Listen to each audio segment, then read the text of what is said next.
Okay, so here we are. We're going to transform this plain fox into a very colorful fox. We've taken the rest of the panel and put our steam on the back. And now we're cutting out little pieces. Just cut out whatever you want. Little hearts, little mushrooms, little leaves. And this is kind of where we're going with it, but we get to make it the way we want. And one of the cool things about this is we have the quilt die cutter.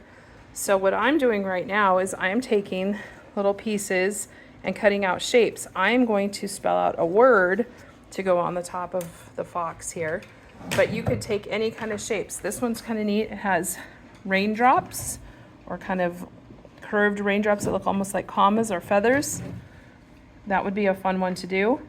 We also have here in the shop hearts and different, different shapes that you can do. All right, stay tuned.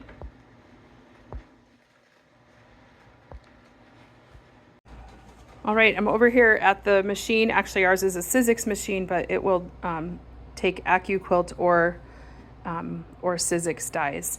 So we're using Sizzix dies today, so we don't need the adapter. If we use quilt, we use this little adapter. All right, so you have to be careful. Like this is going to be a letter R, and I want it to face the right way. So if I did it this way, it'd be the wrong way. So you have to make sure that you understand which way. So this will work. This will be the sticky side, and our R will be facing the right direction. Because these little Sizzix dies are small, I can get them all on in one pass. So now I've loaded the top part, and I will start pushing it through. And then I'll turn the handle. I can't really film this while I'm doing it. All right, through the magic of TV, now we come through the other side and we have our letters cut out. So here's my L. So when I go to iron it on, it'll be facing the right way.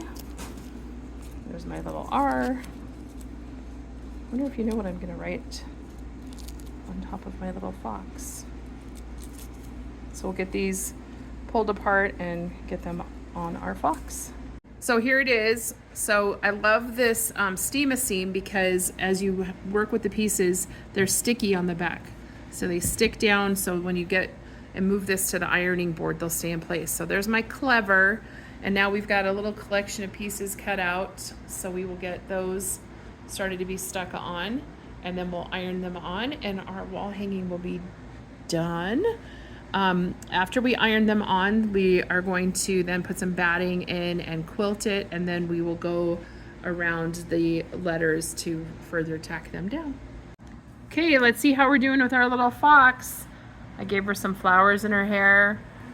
We're starting to come along with the decorations. What's nice about using the steam is if you want to, reorganize or put something under the other one, it's pretty easy to do that. So we're continuing on.